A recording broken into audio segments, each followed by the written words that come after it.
இனிமையான குழந்தைகளே, தன்னுடைய முன்னேற்றத்திற்காக தினந்தோறும் தூங்குவதற்கு முன்பு தனது கணக்கு வழக்கை பாருங்கள். நாம் முழு நாளில் யாருக்கும் துக்கம் கொடுக்கவில்லைதானே என சோதியுங்கள். மகான் சௌபாகியசாலியாக இருப்பவர்கள் கணவன் மனைவி ஒன்றாக இருந்தாலும் சகோதர மனப்பான்மையில் இருப்பார்கள். முழு நாளில் எவ்வளவு நேரம் தங்களுடைய இனிமையான தந்தையை நினைவு செய்தேன். எந்த ஒரு தேகதாரியையும் நினைக்கவில்லையே. பழைய கலியுக உலகத்திலிருந்து மனதை விலக்கிவிட வேண்டும். இந்த சரீரத்தின் மூலமாக நடிக்க வேண்டும். ஒரு முறை அல்ல, பல முறை நீங்கள் முக்தியிலிருந்து ஜீவன் முக்தி, பிறகு ஜீவன் பந்தனத்தில் எண்ணிலடங்கா முறை வந்துள்ளீர்கள். அனைத்து தர்மத்தினருக்கும் மன்மனாபவ ஒரு மந்திரம்தான். மனிதனிலிருந்து தேவதையாவதற்கு அல்லது முக்தி, ஜீவன் முக்தி பெறுவதற்கான முயற்சியும் ஒன்றுதான். தந்தையை மட்டும் நினைக்க வேண்டும்.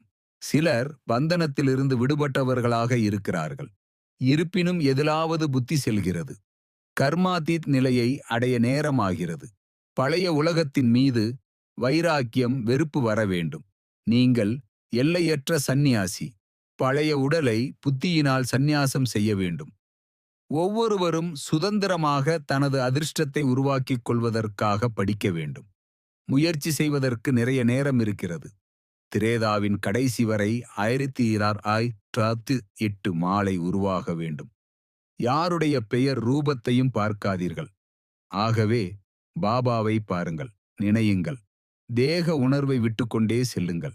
நினைவு செய்தால் தமோ பிரதானத்திலிருந்து சதோ பிரதானமாக மாறிவிடுவீர்கள். தினந்தோறும் நீங்கள் பாடசாலைக்கு செல்ல வேண்டும். நீங்கள் தூய்மையற்ற நிலையிலிருந்து தூய்மையாகி விடுவீர்கள் என நான் உத்தரவாதம் அளிக்கிறேன்.